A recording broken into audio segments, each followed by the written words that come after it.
Hello, everybody. Welcome to the dangers of cooking with gas and the benefits of induction stoves. My name is Joe Wachunas. I'm here from New Buildings Institute and Electrify Now. I'm here as always with my teammate Brian Stewart, and we will introduce our panelists in just a second. We're so excited to have you today for this really important topic. We are Electrify Now. We're an all-volunteer organization, so no one's getting paid to do this. We are doing this because we believe electrification is the fastest way to get to zero carbon emissions, and that we are empowered to do so. And so we try to boil down our thoughts into four key points to help you electrify and decarbonize, because we can take this into our own hands. So number one, clean up your electricity supply. That means putting solar panels on your roof, or buying your utilities clean energy program or community solar. And then electrifying your home and powering everything you can with clean electricity. We've got a lot of webinars and information on our website, electrifynow.net, and our YouTube channel. Just Google Electrify Now, that can help you with that process. Number three, then you electrify your transportation. If that's an electric bike or an electric car, make sure you're getting around on electrons. And then number four is electrify everyone, which we'll talk about in just a second. We want to say a huge thanks to our growing Electrify Coalition, over 40, approaching 50 member organizations. I want to give a shout out to our new member organizations, EBA, the Energy and Environmental Building Alliance, MCAT, and then our three new chapter organizations, Electrify Ashland, Lake Oswego Sustainability Network, and Electrify Corvallis. We just want to put in a quick plug. There's just kind of a movement that's an organic movement that's happening on its own accord. Folks are wanting to create their own local Electrify chapter, and we are happy and here to support you. So if you're interested in kind of starting up your own Electrify chapter in your own town, please just email Brian or I, and we'll help you get started with that. Thank you to everyone who's donated close to $200 in this webinar alone, and close to 4,000 last year. We're a couple thousand in this year. As you always know, if you've been on an Electrify Now webinar, we raise money for the Electrify Everyone program, where we use these funds, 100% of these funds, to replace old gas water heaters in income qualified households with new efficient heat pump water heaters. This saves money for people who need it most, and it saves carbon emissions and gets people off of fossil fuels. So thank you to everyone who's donated, and I'll put a link in the chat for you to check out the program. So yeah, we have upcoming webinars. We do our webinars monthly, and then a couple months a year we do a week-long series of webinars. Next month we are going to be talking about the end of the petrostate, how electrification will reshape the world. We're seeing so often these days petrostates doing terrible things, and electrification holds a lot of promise to democratize energy production. And so we're excited to explore that in May.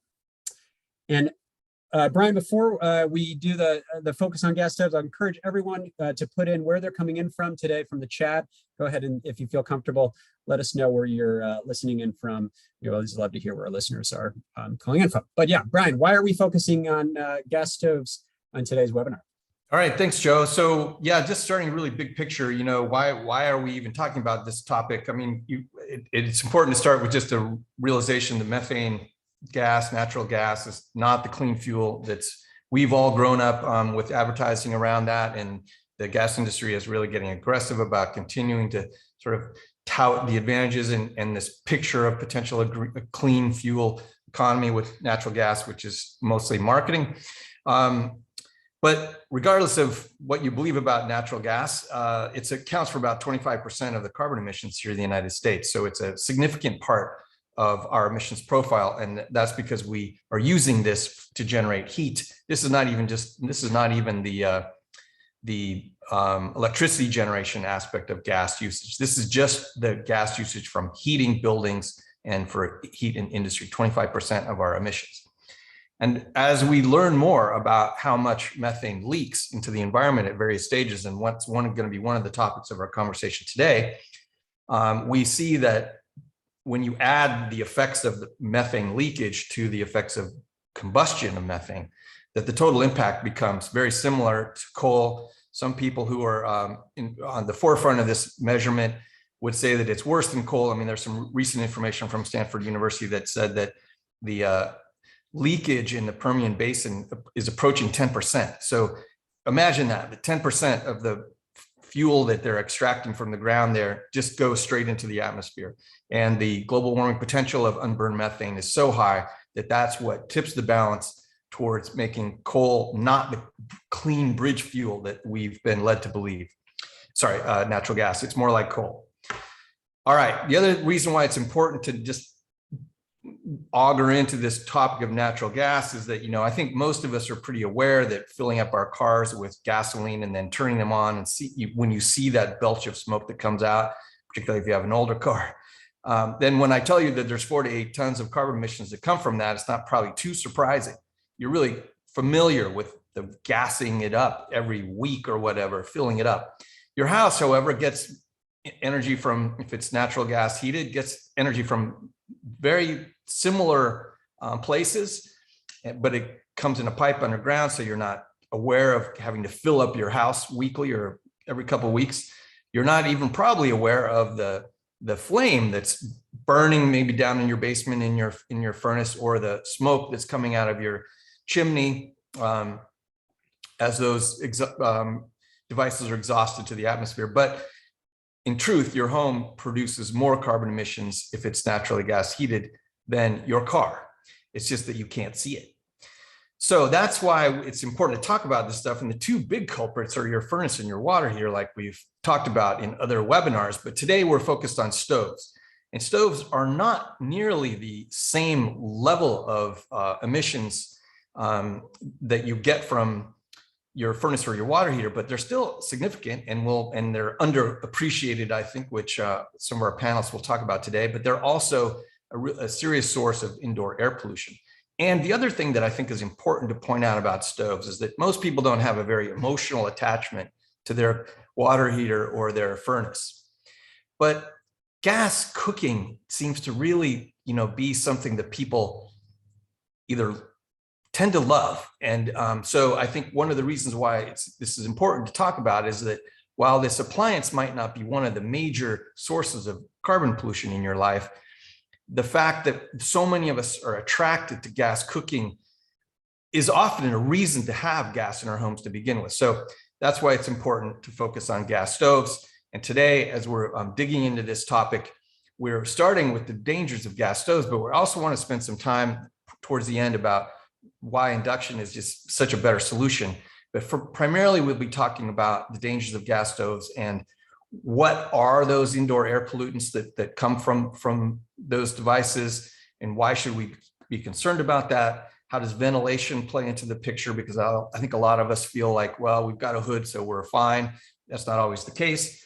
And also, what are the methane emissions, burned and unburned, that come from gas stoves?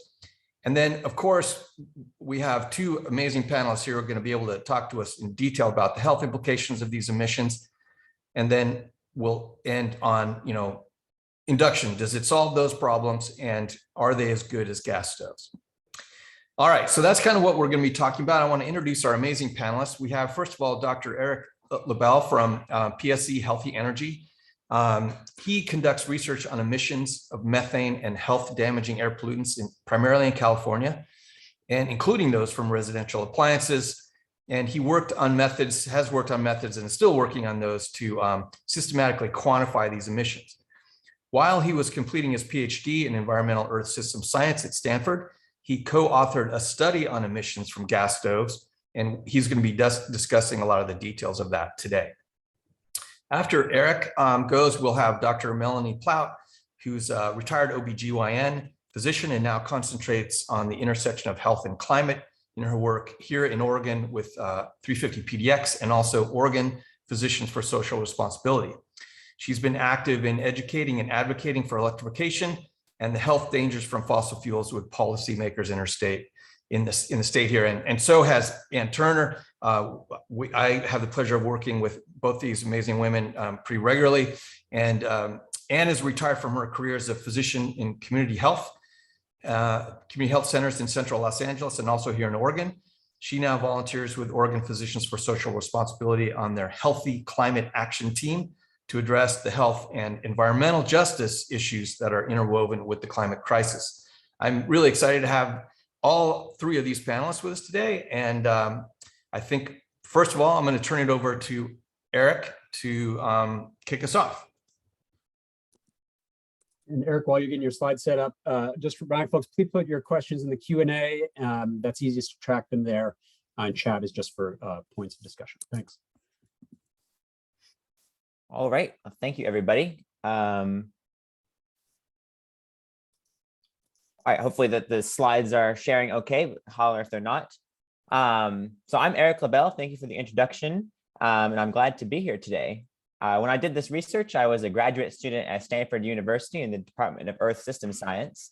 And now I'm a senior scientist at PSE Healthy Energy based in Oakland, California. I'd like to acknowledge the co-authors on the work as well, with Colin Finnegan, Zutao Ouyang, and Robert Jackson, my advisor. So just to start, when you think about the gas appliances in your house, do you think about where the gas comes from? Home is literally the end of a gas pipeline. The gas that enters your home has traveled hundreds, if not thousands of miles from its production site to reach your house. The gas is sold to the customer at the meter, but continues beyond the meter to one or more appliances in your home. My work focuses on quantifying the total amount of gas that leaks from within the house at these sites in order to evaluate its overall impact on the climate and the health of the occupants in the house. A typical home can contain many gas appliances such as stoves, water heaters, furnaces, fireplaces, grills, clothes dryers, each with the potential to emit methane either through incomplete combustion or leaky pipes. So we care about methane emissions from homes because comparatively more research has been done on the total amount of methane emissions from other aspects of the production and distribution network. You can see here some EPA emissions inventories from different sectors of the supply and distribution chain. And you can see that they estimate that the total natural gas leakage from natural gas supply and distribution is about 1.5%. But this is likely an underestimate compared to other studies that have been published recently on emissions from these different sectors. So in this work, we'll contribute new primary data that we collected from homes to include in these emissions and to better refine the total amount of leakage from the supply and distribution of natural gas, and including the home appliances and leakage within the home. So today we'll focus on emissions from natural gas stoves. In 2020, we also published a paper measuring methane emissions from water heaters, and we're currently working on measuring furnaces as well. This pie chart shows the total gas used by various appliances, as Brian just showed earlier as well. And you can see that water heaters and furnaces comprise the bulk of total natural gas usage. While that's true, the total number of appliances is much more evenly balanced in terms of the water heating, space heating, and cooking appliances. Nearly 1 in 3 households in the US has a gas stove. There's over 43 million gas stoves in the US. Stoves typically do use much less gas than water heating and space heating, but as I'll show in this research, that doesn't necessarily translate to reductions in methane emissions, because the bulk of the emissions from gas stoves were found to originate while the stove was off. So the mere existence of having a gas stove in your house will contribute most of the methane emissions that you'll get from the gas stove. This work was published recently in the journal Environmental Science and Technology, Open Access, and in January of this year. I'll focus on describing the methane emissions we measured from stoves and ovens through incomplete combustion while the stove was off, while it was on, and during ignition, and when you turn off the burner. During combustion, health-damaging air pollutants can also be co-emitted into your living space, which I'll talk specifically about our efforts to quantify NOx emissions, which is a respiratory irritant. And Anne and Melanie will talk more about the health implications of that in their presentation. So I'll start by talking about how we took our measurements and the methodology that we developed for measuring these emissions from stoves and cooktops. In this paper, we measured 53 homes in California. Most of the homes came from the San Francisco Bay Area, but we measured a few near Los Angeles as well. We sampled all the homes for methane emissions from the cooktops, and we sampled ovens in 40 of the homes, and we sampled NOx emissions from 32 cooktops and 24 ovens throughout these regions. In order to measure the emissions, we developed a chamber-based method to measure the emissions from the stove. We created a room chamber by sealing off the kitchen area with plastic, as you can see in the background of this photo. Fans were used to circulate the air within the enclosed space to ensure the gases were well mixed without disturbing the combustion from the flame. Samples were drawn from the center of the space from an inlet hose hanging from a rod. We decided to use this chamber-based method so that we can convert the concentrations of gas that we measure within the room to total emissions by using the volume and air exchange rate of the space that we've created by sealing off the room with plastic. We tested each burner individually using this setup by turning on the flame while boiling a pot of water on the stove, and tested the ovens by turning it on to somewhere between 350 and 425 degrees and letting the oven run for several minutes while the emissions were captured in this space. Here's a photo of the analyzers we used. Concentrations of methane and ethane were measured on this Picaro cavity ring down spectrometer, which gives real-time concentrations down to sub parts per billion accuracy. And we also used a NOx analyzer that measures NO and NO2 to measure the total NOx concentrations in our space as we measured the emissions from the stove while the burners were on. So here's an example concentration plot that we might see from one of the samples. You can see that the purple line is a plot of the normalized concentration of methane. The bluish line is the carbon dioxide, and the greenish line is the NOx concentrations. So this was all taken during while turning a burner on and off. And here are the different phases that we measured. First, we measured steady state off emissions for the whole stove unit. And you can see that the methane concentration is slightly increasing during this phase, but the carbon dioxide and the NOx emissions or concentrations are basically zero at this time, which suggests that there are some sort of methane emissions while the stove is off. Then we turned on the burner, and we can see that there's a spike in methane emissions, and the carbon dioxide and NOx emissions begin to increase. While the burner is on, the concentrations of carbon dioxide and NOx are both increasing. And methane can either increase, decrease, or sometimes stay the same, depending on what we're seeing during that when the burner is on. Sometimes the burner does end up consuming some amount of methane while it's on, but most of the time it emits. And then we turn the burner off and we see yet another spike of methane concentrations while the carbon dioxide and NOx emissions start leveling off. Meanwhile, for oven concentrations, what we see is that while we turn the oven on, there's initial spike of methane emissions while the oven is preheating, and then the carbon dioxide and NOx emissions are rapidly rising. After this, the oven burner will cycle on and off, meaning it turns on and off as necessary to maintain temperature.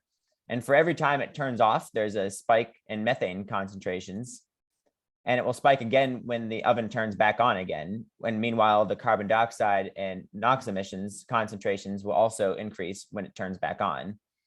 And this process continues, turning off and turning back on until the oven is turned off. And it continues doing this in order to maintain the set temperature.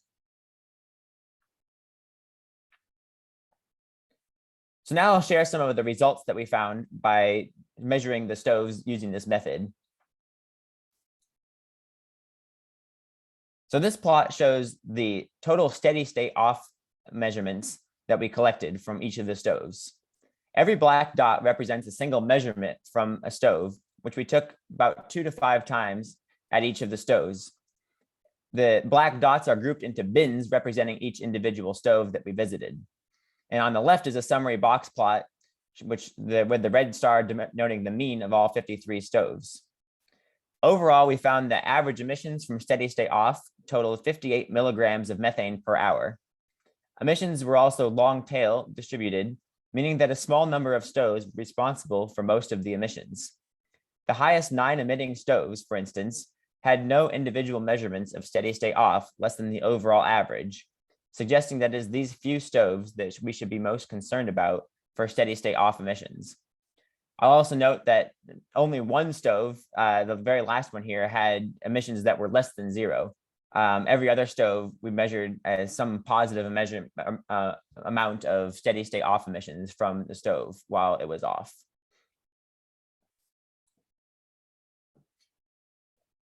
This plot shows a steady state on emissions. I'll also note that all these plots are in log scale. So this is 1 milligram per hour, 110,000. So the ones that look higher are actually quite a lot higher than the other stoves on this plot. We found that overall, while stoves were on, the methane emissions were 4 times higher than while they were off. And this is the total rate of emissions, not the total quantity of emissions that are emitted from a stove. In total, the emissions were 259 milligrams per hour, and this is only from the cooktop burners. This doesn't include ovens. Ovens we measured were 660 milligrams per hour while preheating. Once they reached the set temperature, they were not on constantly and enter what we referred to as the cycling phase, where the burner switches on and off, and also emitted methane during that time as well. So in total, the emissions from steady state on emissions from the burners were equivalent to about 4 times higher than the emissions from the burners while they were off. And in total, the burners, or the steady state on emissions, were also long tail distributed too. So there were several stoves that contributed the bulk of the emissions from the on emissions. We've gotten a lot of questions in the past too about if we know where the emissions are coming from stoves, and I'll just answer that now. And that we don't know where the emissions are coming from the stoves. We do know that they are coming from the stove, but since these stoves were in someone's house, we didn't take a wrench to the stove to take it apart and try to figure out exactly where the emissions are coming from. So it could be a loose connection between the gas and the stove, or it could be something internally within the stove that's causing the emissions, but it's something that we want to look at in the future as well. While the burner is turning on and off, we also observe pulses of methane, as I showed earlier. This is what you'll notice when you turn your stove on. If you have a gas stove and you have an electronic sparkle, you'll hear it clicking. And a lot of people will report that they can sometimes smell a little bit of gas while they're turning their stove on. And so this is exactly what we're measuring right here. We can measuring how much gas is being emitted while your stove is turning on. In total, we found that an average emission pulse is 46 milligrams per pulse, which is equivalent to the total amount of methane that you would expect if you see from your stove for leaving it on for about 11 minutes of use, 10 to 11 minutes of use while it's on. And just like the other emissions, these on and off pulse emissions were also long tail distributed, meaning that there were several stoves that contributed most of the emissions. This is also a log scale plot like the other plots were as well. So these are the emission rates and total emissions that we found from the stoves. But ultimately, what we want to know is how much do the stoves as a whole emit during their lifetime. So we converted these emissions to annual emission rates using estimates of usage from data sets collected by researchers at Lawrence Berkeley National Lab. So what we ended up doing was we paired each of our emissions estimates from the stoves with different usage estimates that we received from that data set. And from that, we were able to create a network of emissions estimates from each of our stoves and each of the different various usage patterns, and estimate total emissions over the course of a year, depending on how often you'd expect to have your stove on or off, or how many times per day it's turned on and off. And so what we found is that the total amount of methane emissions from gas stoves are about 28 gigagrams per year. And the interesting thing is that 76% of the total methane emissions from stoves were emitted while they were off. As you remember from earlier, the total rate of emissions of stoves while they were off is less than the rate of emissions while they're on. However, a stove is expected to be off for the vast majority of the day. It's only on when someone's cooking on it, which is in a typical residential house is not too often during the day. It's typically less than 1 hour. So broken down into the different categories, we found that the steady state on and oven emissions were about 10% of emissions each. And then the pulses that you get from turning the on and off the stove are contributed the remaining about 5% of the total methane emissions that you'd expect to see from a stove. There aren't that many instances of turning a stove on and off per day because people don't, they don't light their burners, only have to turn them on every time that the burner comes on and off.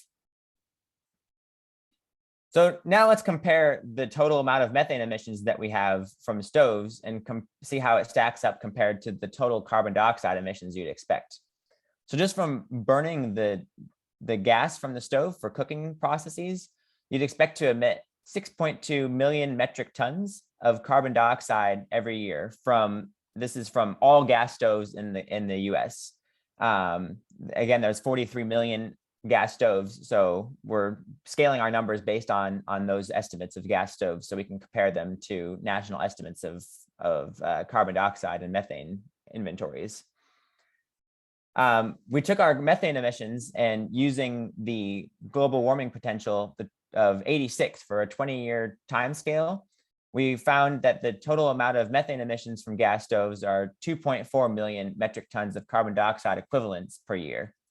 So overall, the total amount of methane emissions that we expect to see from a gas stove increase their climate impact by nearly 39%, just from the methane gas that's emitted either as unburned or incompletely combusted gas from the stove. Even though it's a small amount of gas, it does impact the total amount of climate impact of the gas stove by nearly 40%. And the methane emissions from the gas stoves themselves have a similar climate impact as the carbon dioxide emissions from 500,000 cars, just to put that in perspective of what the total climate impact is of 2.4 million metric tons of carbon dioxide equivalents. So as I mentioned, we also measured NOx emissions from gas stoves. So we care about NOx emissions, as you'll hear later from Anne and Melanie, mainly because of NO2 emissions. NO2 is a respiratory health damaging air pollutant, and it's formed from the oxidation of nitrogen in combustion with flames at high temperatures and with excess oxygen.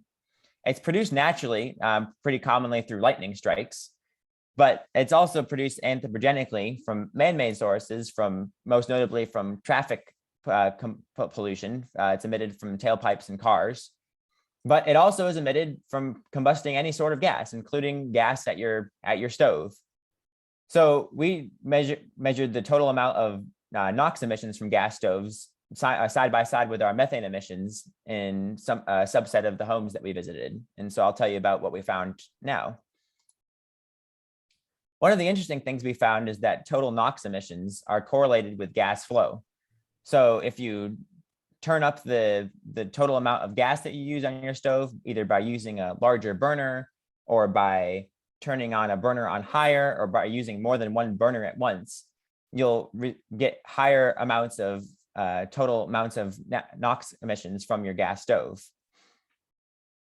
And this is important just because in terms of understanding the total amount of emissions from your gas stove, it's important to understand how much and how hot a burner is in order to understand how much gas is being emitted from the gas stove.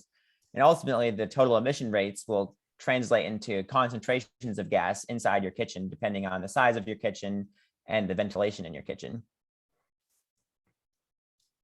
So what we found is that since the gas is correlated with the natural gas flow, the total NOx emission rates are reported here in terms of joules output from the stove, which is normalized here on the y-axis.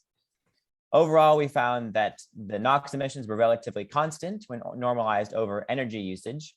And you can see that we split our emissions measurements into cooktops on low, medium, and high, and ovens during preheat, cycling, and then using the broil burner. And then there were a subset of stoves that had a griddle element on the cooktop that we measured separately. And we found that the NOx emissions from gas stoves range from 15 to 28 nanograms per joule, with a mean of 21.7 nanograms per joule. And then to put this into perspective of kitchen concentrations, it's important to remember that the NOx emissions from stoves is important because it is emitted directly into your house. When the stove is used, the ventilation hood almost never comes on automatically, and it needs to be turned on by the user, which drastically would help clear out the toxic compound from the kitchen. The EPA has set an outdoor exposure limit of 100 parts per billion over a 1-hour time period for NO2 before it is considered unhealthy. And to put this emissions into perspective, the 1-hour exposure limit of NO2 could be reached by using your stove, especially with higher concentrations are achieved in smaller kitchens with poorer ventilation and higher emission rates from the stove, i.e. if you use stronger or more burners at once. The best thing a user can do to reduce the exposure is turn on your exhaust hood or open a window in your kitchen. And it's uncommon that for people to turn on their exhaust hood in their kitchen. And we've seen that research has shown that exhaust hoods are turned on only about 1/4 to 1/3 of the time. And several of the exhaust hoods that we've noticed during the study, we've seen that they don't actually blow the gas outside. They just have a filter and blow the gas back into the kitchen through the top of a vent, either through the microwave or another standalone vent. And so there was one kitchen that we sampled without our plastic setup. It was, we were able to just close the doors off to the kitchen and living room area and create our chamber that way. So we didn't decrease the size of the kitchen. And here are the actual concentrations that we measured by turning the oven on in this test site that we measured. And you can see that the NO2 concentrations exceeded the EPA's 1-hour outdoor exposure standard of 100 parts per billion within a few minutes of turning the oven on. And this is, I'll note that we purposely had all the windows closed and all the vent hoods off, but even still, without the ventilation, we were able to exceed the 100 parts per billion standard just by turning the oven on within a few minutes of use. So just to summarize, here are the few key findings that we found from our stoves. We found that total methane emissions were 28.1 gigagrams of methane per year, which is up to 1.3% of the gas they use. And it's comparable to carbon dioxide emissions from about 500,000 cars. Methane emissions increased the climate impact of stoves by about 39%. 76% of the methane emissions from stoves were emitted from while they were off.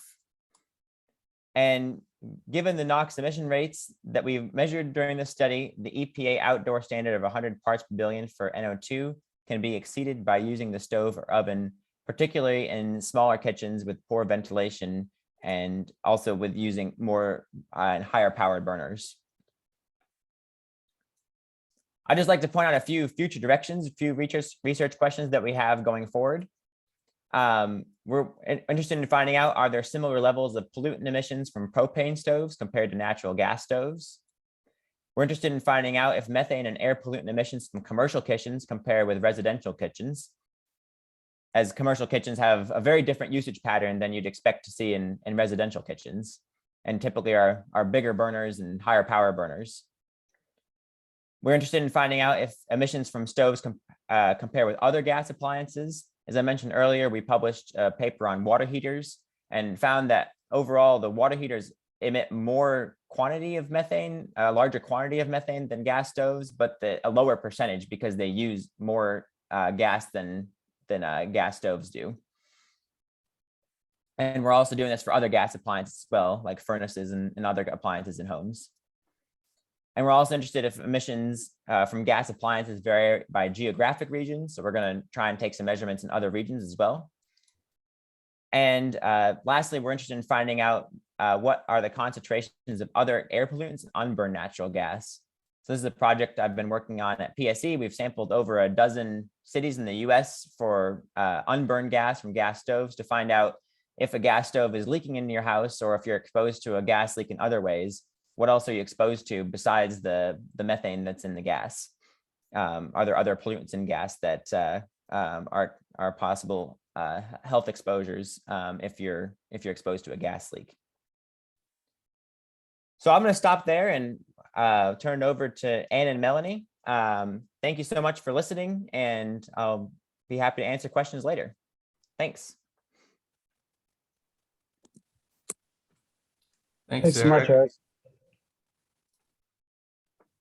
Jakes, appreciate it a lot. Yeah, Melanie, do you want to get your slides loaded? And yeah, put your questions in the Q&A for Eric. We're already getting some in there, but continue to do so.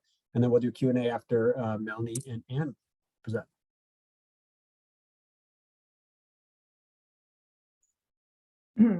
Hi, everyone. Thanks for coming.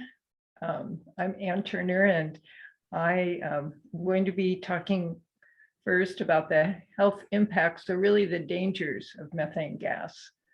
Next slide. So cooking with gas, as Brian and others have mentioned, the gas industry has been working to convince us that cooking with gas is the way to go. And they've been remarkably successful. In fact, the majority of new single-family homes are being built with gas hookups. And as also was mentioned, over at least around a third of Americans cook with gas. So we think of a gas stove as kind of state of the art because you can regulate the temperature much more quickly and easily than on a standard electric stove. Next slide. But what we haven't been aware of until recently is this issue of the fact that gas stoves and ovens pollute our indoor air and harm our health. Next slide. So natural gas is methane, so-called natural. And it's a simple compound made up of 1 carbon and 4 hydrogen molecules, but it is a fossil fuel. Next slide. And like all fossil fuels, when burned, not only produces greenhouse gases, methane and CO2, but also these other toxic air pollutants, nitrogen dioxide, particulate matter, carbon monoxide, formaldehyde, and sulfur dioxide. Next slide. As Brian mentioned, these pollutants are the same as those produced by our car exhaust. And that, of course, pollutes our outdoor air. So breathing methane itself generally is not thought to be directly harmful to our health, but it, as well as its major product, CO2, warm our climate, and that does impact our health seriously. Nitrogen dioxide, as Eric, or NOx, as it's also called, because it includes a few other nitrogen compounds, is another air pollutant, and that's emitted indoors. And we know that people in the US spend over 90% of their time indoors, and probably even more time is spent indoors if you're a child or an older person or living in a low-income neighborhood. So also the World Health Organization and Canada have indoor standards for levels of nitrogen dioxide, but the US has no such standards. And we know, and also from Eric's presentation, that gas stoves and ovens emit levels of nitrogen dioxide that would be illegal if they were emitted outdoors. And these levels are 50 to 400% higher in homes that cook with gas than those that cook with electric stoves. And levels of nitrogen dioxide rise to these levels quickly and in less time than it takes to scramble an egg. Next slide. Well, nitrogen dioxide is a gas, and that gas causes airway inflammation and reduces our immunity. It's a lung irritant that exacerbates, and triggers asthma in children. Next slide. So asthma is the #1 chronic disease in children, and it's also a marker for environmental justice.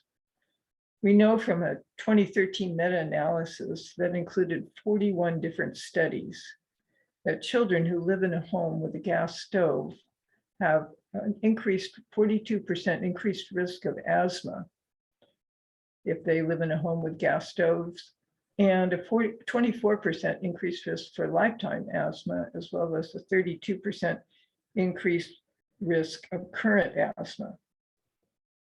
And not only that, it's really dose dependent, so that the higher the levels of NO2 indoors, the more likely you are to be at risk for asthma or exacerbating asthma. And it also adversely affects lung development and function. And all of these things are worse in cold climates. Next slide. So nitrogen dioxide is not only harmful to children, but really to all of us, and even people with completely normal lungs. Of course, it is worse in people with underlying conditions, and it increases your risk of all-cause mortality, lung and breast cancer, adverse pregnancy outcome. It exacerbates chronic lung conditions and is associated with cognitive and learning deficits. Next slide. Particulate matter. It's often called the silent killer and is responsible for more than 9 million deaths each year. And that is deaths worldwide from air pollution, almost 20% of all deaths. Well, this is kind of a busy slide, but if you look on the far left, you'll see that these small particles of 2.5 microns or smaller are much smaller than the human hair, which is what looks like a tree. So it looks like a tree there. So these particles are emitted from the incomplete combustion of all fossil fuels, actually burning almost anything. You think about wood stoves or wildfires or burning trash. And we breathe these particles deep into our lungs, into our tiny air sacs called alveoli, where they enter our bloodstream and damage our cardiovascular, respiratory, neurologic, and reproductive systems. These small particles also carry toxic metals and viruses, including COVID. In fact, there's a higher death rate from COVID in areas with high levels of air pollution from PM 2.5. Next slide.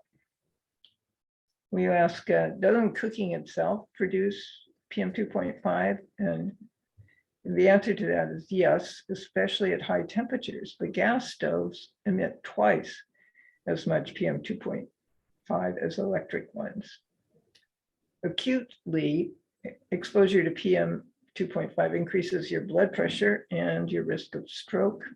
And chronically, it increases your risk of dying early, of asthma, and of premature births and low birth weight babies. Next slide. So carbon monoxide. Well, first of all, there's no safe level. Carbon monoxide displaces oxygen. That's why people die from it. And the tissues with the highest oxygen needs are affected first, like the heart and the brain. And so, of course, vulnerable populations like the elderly, children, the fetus, and those with underlying health conditions are most sensitive to the effects of carbon monoxide. Next slide. So every year, people die from carbon monoxide poisoning. Some because they try to use their gas ovens to heat their homes. Many homes don't have carbon monoxide detectors. And even if they do, they might not detect levels of carbon monoxide in people who are more sensitive to low levels of carbon monoxide. And in general, carbon monoxide exposure increases the risk of low birth weight babies, can exacerbate asthma and other chronic lung conditions, increases the risk of dementia and congestive heart failure. And if you're someone with coronary artery disease, you may experience more angina or chest pain. Next slide is formaldehyde. This is the last pollutant we'll talk about. And again, there are no safe levels, and it's a known carcinogen and lung irritant. And so now well, this is quite a litany of harms, but I'm going to turn it over to Melanie to talk more about, dig deeper into the effects on vulnerable populations and tell us what we can do about this. Thanks, Anne. So we're going to take a look at the data from the point of view of emphasizing the vulnerable population, some of which you've mentioned. If this is sort of overwhelming and there's too much information, just take home this message that gas stoves, the emittents from gas stoves are bad for our lungs, bad for our hearts, and bad for our brains. So why are kids at more risk? Well, the answer is they breathe faster, they run around more, and their lungs have relatively more surface area in relationship to their small size. They also have immature and rapidly growing tissues, which are more vulnerable to the pollutants we're talking about. Okay, this study from the Lawrence Berkeley lab, I think is really interesting because you might say, well, my kids don't really spend a lot of time in the kitchen. In this study, they looked at the NO2 emissions in two sites. The red line is the kitchen, and the blue line is a bedroom in the same apartment. So you can see when you turn on your oven or you turn on your cooktop, the NO2 quickly went above 100 in the kitchen, but it also went up in the bedroom. So even if the child isn't in the kitchen, they're likely to get a significant exposure to the NO2. Anne already mentioned the meta-analysis showing the relationship between gas stoves and asthma in kids, but I want to comment on a couple other studies which underline this well-established connection. So the first one is from New England, where they looked at homes that had a child with asthma, and they measured the NO2 levels.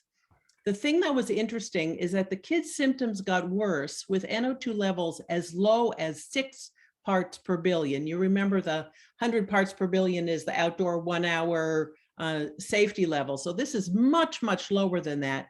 And there was also a dose response. So you had worsening symptoms for each 5 part per billion increment. And then the second study is from California. Over 20 years, as pollution controls on cars improved, NO2 levels dropped, and childhood asthma rates, when they looked at the different cities, decreased almost exactly in tandem with that drop. It's also not good to be exposed to these substances if you're still in utero. Particulate matter is associated with being born too early, and NO2 and carbon monoxide are associated with being born underweight. Okay, this is a category we all reach eventually. The combustion products of gas stoves have been associated with high blood pressure, stroke, premature death, dementia, congestive heart failure, cancer, and worsening lung symptoms. I was just reading an article published last year from South Korea that showed that higher NO2 levels were associated with a 40% increased risk of Parkinson's disease. Lower income and people of color are more likely to live in multi-generational families in smaller homes, and the homes are more likely to be located in places with more outdoor pollution. Maybe they're adjacent to a highway or an industrial facility. And a lot of these populations already have an increased risk of health conditions like asthma. So cleaning up these homes is of the indoor pollution is a huge justice issue. Okay, this is just a sort of a visual representation because you'll often hear the gas company say, well, you know, there's pollution from cooking with an electric stove too. And that's true because there is some particulate matter no matter what your fuel source is. But as Anne mentioned, you get more particulate matter with a gas stove. And with a gas stove, you get the bonus of these additional dangerous combustion products. It's been said that everything we burn, we breathe. I think it's a good thing to think of in terms of the climate, the link between climate and air pollution, that any fuel we burn inside or outside goes into our lungs. So if you currently have a gas stove, what can you do to decrease the risk to you and your family? Well, you may already have electric appliances like an electric tea kettle or an Instant Pot or a microwave. So you can try to use those whenever possible. I think it was already mentioned that you can get a single burner induction hob very cheaply to try out induction cooking. And of course, when you're ready to replace your gas stove or cooktop, consider buying electric, or don't even consider it, just do it. In the meantime, always run the hood fan. Don't be like I was, and use it only when you're cooking something stinky like frying fish. It's also, to be most effective, you should have your fan on the very highest level, and most hoods work best if you cook on the back burners. As had been mentioned, consider opening a window. And I just want to make one point, at least here in the Northwest, we seem to have a smoke season now from wildfires. And during smoke season, you really shouldn't open the windows. And there's a theoretic reason that running the fan at high speed would create negative pressure and draw in smoky air from any small leaks in your home. So I think smoke season is a good time for peanut butter and jelly sandwiches. Northwest Natural says that gas stoves are safe, but then they have this long list of, recommended safety steps. And I just want to look at the one recommendation we've already talked about, which is using a range hood. So as you all probably know, on your high speed, the fan is pretty noisy, and it's no surprise that a California survey showed that over half of people don't use them routinely. I think Eric mentioned that. Also, many fans, as they've found, aren't properly vented. They're just really recirculating the air in your kitchen. We have a lot of relatively old homes in Oregon that were built before new building codes required outside ventilation. So this is true in many parts of the country. And then I want to talk about this interesting study from Baltimore, where they randomized 78 homes who had gas stoves to receive one of 3 interventions to try to decrease the NO2 levels as measured continuously over the course of a week. So a little different from what Eric was doing. But the 3 interventions that they were randomized to was to install a proper hood, install a filter system, which was a HEPA filter with a carbon filter too, or to switch out the stove to an electric stove. And it turns out that replacing the gas stove with an electric one was the most effective intervention, and providing a hood was the least effective, maybe because it puts the burden on the user. So in summary, burning methane indoors is not good for us. Individual action helps, but it's not going to be enough. So talk to your friends and work for policies that make electrification possible for everyone. And this is my lovely new induction cooktop in action. I'll pass it over to Brian. Great, thank you. I just want to quickly end on, I know we want to get back to some questions, so I'm going to do this pretty quickly, but this has been a little bit of a downer if you own a gas stove because you're hearing about all the things that are bad about using it, but it's good to know. It's important that people know this. We just want to spend a little time on the advantages of induction cooking, because I think part of the reason why gas stoves are so prominent is because there is at least this perception, if not some reality, to the fact that they're better than the conventional electric cooking. But when you compare them to induction stoves, an induction stove is just better in every way.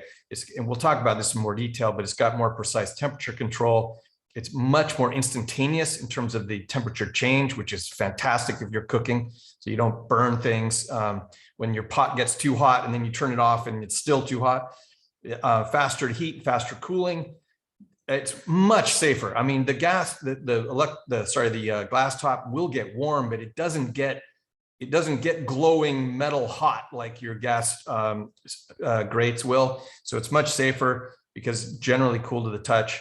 It's insanely easier to clean. I mean, anybody who's cooked pancakes on a gas stove and spilled a little pancake batter and then spends the next few hours trying to clean that up understands how it might be a lot easier just to wipe down a glass surface. And as all our presenters have been saying, there's none of these toxic byproducts for combustion. There are PM 2.5. I just want to emphasize that, particularly when you're cooking on high heat, there will be PM 2.5. You should be very concerned about that with any kind of cooking, and ventilation is critical no matter what source you use. But it doesn't have these other things that are really seriously dangerous to our health. There's a great study that was done by Frontier Energy a few years ago, 2019, that compared many different types of cooking surfaces. I'm just selecting 3 for comparison. An electric resistance ceramic type, kind of like conventional old school glass top electric stove, a gas burner with a nice big hefty burner on it, and induction, kind of standard, not particularly fancy, just a good induction range. And I'll highlight 3 tests. The first was the time it took to heat 8 quarts of water to boiling. It took about 18 minutes for your electric resistance ceramic. It took 18.6 for gas. I mean, a lot of people think about gas as being really hot, fast to heat. It's not true. I mean, the oldest style electric ones are faster to boil water. But electric induction is just blows everything away. It's about half the time to boil that same amount of water. And then if you look at cooling down, because, okay, now you've heated up and you want to see how long it takes to cool down to 190. This is a good proxy test for if your eggs look like they're starting to burn. And so you turn the heat off so that they don't continue to burn. This is a good proxy for that. So this is one of the things where electric resistance is not good, because that whole gas surface gets really hot. And so it takes a long time for that to cool down. So it takes 26 minutes for a pot of boiling water to cool down to 190. With gas, it's faster to cool down. You still have the hobs that hold a lot of energy, those grates, but the heat from the burner itself is off almost instantly. But with induction, check it out. Again, about half the time to cool down, because basically as soon as you turn it off, there's no more energy, 0 essentially, going to the pot. Maybe a little bit of residual heat in that glass surface, but very small amounts, because most of the heat, all the heating happens in the pot, not on the surface. So the last one is about energy efficiency, and electric resistance is not bad. At about 70% of the energy ends up going into the pot. Gas stoves are terrible. Most of the heat goes into your kitchen. 70% of the heat goes into your kitchen, not into the pot. It's because, think about it, all that hot air that's coming up around the sides. I'm sure you've experienced this if you've used it. You know, you get even close to the burner, you're feeling the heat from it because it's coming to you, not into the pot. With induction, 85% of the energy goes into the pot. So that's why these things are incredibly energy efficient. Not that it's going to save you a ton of money or something like that to switch to an induction, but it's just another benchmark for how good these devices are. All right, so I just want to point out that, you know, if you're just want to dabble and see what this is like, get an induction hob, these standalone little desk countertop versions for literally as low as $50. You can get a good one. You can spend more if you want it. You can get a double burner or something, but for right around 50 or 60 bucks, you can get a really good one and try it out. You will be blown away how good these things are, even the cheap ones. And if you are switching out to your range from, you know, what you have to a new one, be prepared to spend $1,000-ish for the lowest cost versions. And of course, you can spend a lot more than that, but you can get a good one for around $1,000. And of course, you know, a lot of people have really fancy kitchens and like this kind of professional cooktop look, and they're available in induction as well. You know, you can spend basically as much money as you want. But I guess the point is that for almost any kitchen, there is a solution here, and you can try it for a relatively small amount of money. All right, so that's all that I just wanted to touch on in terms of induction. And so I want to just quickly get us to questions here, because I know there's some good ones in the chat. Well, thank you, Brian. Thanks to all our panelists. And like any good webinar, we are a little bit over, so we'll go a couple minutes over the hour. And if you have to drop off, you can find us on YouTube tomorrow. Just Google Electrify Now. So, Erica, why don't we start with you? I just wanted to kind of emphasize, you know, from your study, it looked like you saw 1.3% of the gas that goes into a house is emitted through leaks, and that would kind of, you know, giving your earlier slide with that 1.5% from the EPA of the leaks along the way, which might be a significant underestimate. So basically, I mean, is it true your study found that the leaks in the home almost double the leaks of gas on the way to the home? Yeah, so the 1.3% was just for emissions at the site of the stove. So the total amount of gas that you'd expect to be used by a stove 1.3% of that was emitted as unburned gas, up to 1.3%. It was between 0.8 to 1.3%.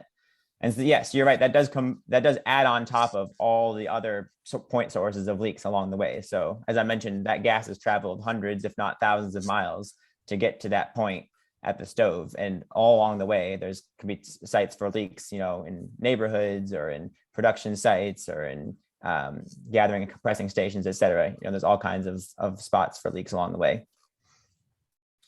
On that topic of leaks, so I know this was one of the questions in the chat. Did you see, Eric, any correlation between, like a new stove and an old stove in terms of leakage, or an expensive stove and a cheap stove, or even brands or anything? Or was it just all over the place in terms of which stoves leaked the most and versus? Yeah. With our sample size so far, it was pretty much all over the place. I mean, we sampled over 17 different brands of stoves, for instance, and 53 different unique stove sites. So there's a lot of different types of stoves out there. And there's a lot of different ages out there. So you need a much bigger sample size to be able to say anything about that. What we found is that there weren't any indications of any trends between age or brand with the sample that we come across. But once we get some more measurements, maybe we'll be able to refine that a little better. Gotcha. Right. Melanie and Ann, someone is raising the question of equity as we switch away from gas-powered stoves, and how can we afford, those who can least afford these stoves probably need them the most, the clean induction stoves. Do you have any thoughts on how we make this switch equitably? Well, I think that's, that was my little plea for, we need to work at the policy level to change some of the incentives. Right now, it's difficult to get subsidies, but I think there are things in the works to do that.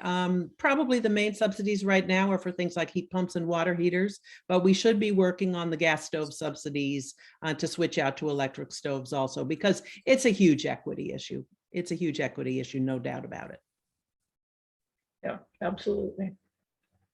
I do think that this little workaround, this little hack of the countertop units, or you can put them on your stove to use.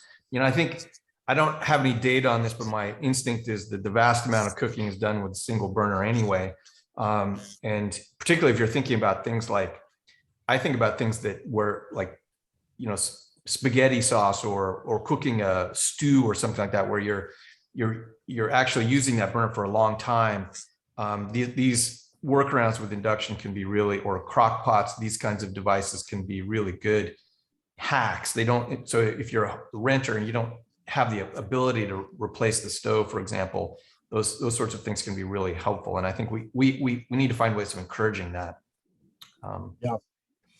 Go ahead, Brian. Sorry, Eric, I had a question for you about the, I know that the gas companies have been critical of your study, I guess, because they would, of course they would be, but they would question, whether it's really applicable to the wide variety of kitchens that are out there and, blah, blah, blah. Would you have some kind of response to just like about how, how legit you think that the results are compared to the variation we might actually see in the real world? I mean, can you just speak to that a little bit? Sure. So I would say that it's definitely a starting point. And I'll also say that this is not the first study that's measured emissions from homes. Other studies have looked at emissions from homes in California and homes in the Midwest on the East Coast. The difference between our study is that we were measured specifically the off emissions from stoves. So that was the new thing that we added into these calculations. But other than that, our emissions rate or the rates of emissions that we got were very similar to what they got as well. So that's comforting to think that that there is reproducibility in the science that we're doing, and we're going to continue taking measurements. It's a starting point. We're going to try and continue taking measurements in the area, also in other places. But there's no a priori reason to think that their stoves in different parts of the country would emit methane at different rates than stoves in California, for instance. And other studies, have found that that's the other groups that have measured the emissions have found that it's probably true. But we'll continue measuring it. And and Gotcha. see. Mhm. Eric, just following up on that a little bit, some folks were saying that, you know, in your study it saw that a couple of these stoves were the worst emitters by far. You know, is this a matter of just finding the big leaks and plugging them, or is there something systematic here? I mean, I think that in terms of finding the big leaks, you want to start by finding the biggest leaks and figure out what's going on that's causing those leaks, I think. But I think the interesting thing to note about this is that there were very few stoves that we found zero emissions from. Like, I think there was just one that had zero or as basically zero off emissions. They were all not zero. But there are some that emit a lot more than others, and we don't know why yet, but that's something that we're going to look into. And if we can figure out, you know, if there's a mechanical reason or something that can be done to minimize those emissions, then we should definitely do that. But yeah, that's all in there for now. And Melanie, I had a question for you. I mean, one of the solutions that the gas companies talk about in terms of achieving this beautiful future where gas products don't create carbon pollution is renewable natural gas or hydrogen. And can you just speak, like, imagine that we were burning renewable natural gas in our homes instead of fossil natural gas. Would that change any of the emissions information in terms of the health impacts of combustion? I would say no. Renewable natural gas is still methane, predominantly methane. And when you burn it, it's going to create the same products, and it's probably going to leak methane in the same way. So from a health perspective, renewable natural gas has no benefit compared to fossil gas. Hydrogen, I know less about, but we know that the amount of hydrogen that you can mix into a gas line is relatively limited because they make the lines brittle. So I would say that that's not really going to change the fact that burning methane in your home is bad for you. And even if they were able to put a lot more so-called renewable natural gas into the system, it still would not be any significant percentage. And at this point, Melanie, you found out it's like 1% of Oregon. Yeah. What's going in those of us who have Northwest Natural is probably less than 1%. And the numbers they tout are mostly renewable thermal credits, where they're buying the green nature of the gas in Nebraska or somewhere else. Yeah. I had a question just for I know this was maybe a little bit off topic, but I can't help myself. So this is primarily, we've been talking about indoor air pollution, and it's so important because we, like you said, we spend most of our time indoors. But I think somehow natural gas has just escaped the connection between burning it and outdoor air pollution, which, you know, cars obviously get hammered for outdoor air pollution, and coal plants and et cetera. You know, everyone gets it that they create outdoor air pollution. But what about our gas appliances? I mean, what is the relationship between our gas appliances and outdoor air pollution? Is there one? Yeah, I mean, clearly the water heaters and the furnaces emit the same things when they burn as the stoves do. It's just going outdoors. It is diluted in a different way than it is in your kitchen. But I think, and maybe Eric knows about this, there is some information from the Bay Area about the NOx from homes being worse than the NOx from gas energy plants that create the electricity. I mean, it's a significant source of air pollution. Anne, do you remember, or Eric, do you have more information on that? I think they compared it to car exhaust. Oh, maybe that was it. Mm-hmm. So it's worse in the South Bay area quality air. I forget, their board found that. So surprisingly, but you know, if you walk around the neighborhood and look at people's homes that are spewing out, that have gas appliances that have been outside, you can in the winter watch the gas come out of their home. So maybe it's not so surprising. Eric, interesting question. Somebody asked, are there, would you think there would be emissions from old stoves without pilot lights? I mean, we measured some, and they were part of our sample set. Pilot lights were banned in, I think, 2009, but there are stoves older than that have electric sparkers too, and yeah, there's no reason to believe that they would not emit. In our sample set, we only measured 2 stoves that had pilot lights, and so there were many other ones that were emitting that did not have pilot lights. So that's not exclusively what's causing the off emissions that I'm talking about. There's one other little technical thing I wanted to ask you about, Eric, was about this pulse thing. I mean, so if I'm understanding this right, is it just because when a gas stove or any gas device turns on, there's a little bit of unburned methane that puffs out before the ignition happens? Am I understanding that right?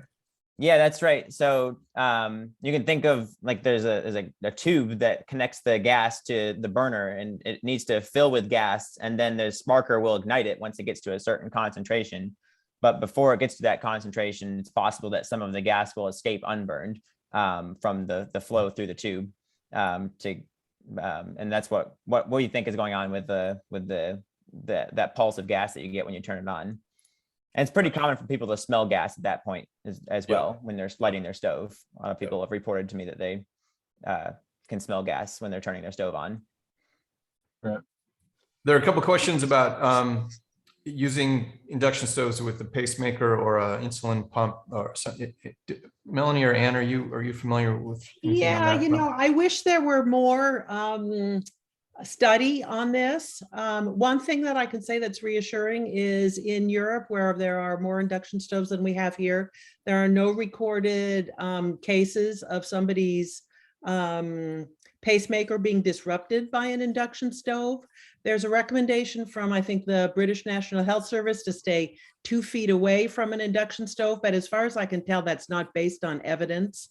And some analysis I've seen has suggested that it's only left-sided unipolar pacemakers that would be at risk, which I believe is a relatively rare in this modern age type of pacemaker. But, once again, if you have a concern about the electromagnetic field related to your pacemaker or an insulin pump, you can always get one of the, more modern electric non-induction stoves. Right. I think most pacemakers, the newer variety, are able to, even if they're affected in the moment, reset quickly. And then so you're fine going after just a few seconds. Okay. Maybe our good friend John W. from Multnomah County, he's interested in Eric, if you have thoughts about emissions from commercial gas stoves. From your presentation, it sounds like that'll be a future realm of study. Yeah, definitely something that we're interested in looking at in the future. It's just interesting to think about commercial gas stoves because they're typically a lot bigger. They're used all day, so but typically they're also pretty well ventilated too, I think. But yeah, so there's definitely something that we'd like to look at there, and we'll do that in the future. Yeah, I mean, so it would seem to me that we've been talking about stoves, and we mentioned water heaters a little bit, but Eric, and I know you're going to be doing more studying on this, but do you think do we know enough to say that it's likely that we're going to see a lot of these same types of things with other gas devices in terms of the methane leakage into the home, unburned methane leakage in the home? Or can we make any statements about that, or do we just need to do more study first? Definitely need more studies. I will say that the interesting thing about the other appliances is that you think about your water heater or your furnace, unlike your gas stove, the appliances are typically vented by default outside. So any sort of emissions you get are not going to make it into your home. But with the water heaters, one of the things that we found is that we did find a similar pattern of emissions while the appliance was off, particularly with the storage water heaters. And then particularly with the tankless water heaters, we saw those puffs of emissions while the appliance is turning on and off. So it's more of a climate impact for those appliances when looking at the methane emissions from the appliances, and not really a concern for indoor air quality, as long as the appliance is properly vented outside. I do know there are some states that have permitted indoor ventless heaters inside. So that's something to also think about too. So another idea for something to look at in the future. Well, fantastic. We've already, but Melanie and Ann, we see a lot in our circles, and I imagine we'll be on other webinars. And Eric, we've already kind of talked to him about future webinars to talk about his amazing research.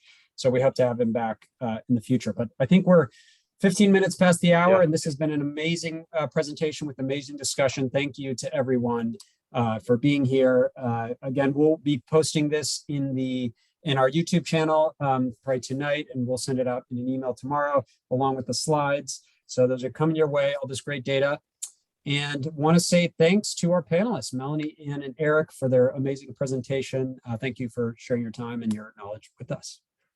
Brian, anything to Thank you add? all. Thank you. It's great to have these experienced people with us. And for all of you in the audience, thank you for participating today, and good luck with all your electrification projects. And if you have any questions, or if there's any way we can help you to get yourself off natural gas faster, if you have questions, send them our way. If we can't answer them, we can find someone who will. And there's lots of references and resources for you on our website. So thank you. And we'll see you at the next webinar.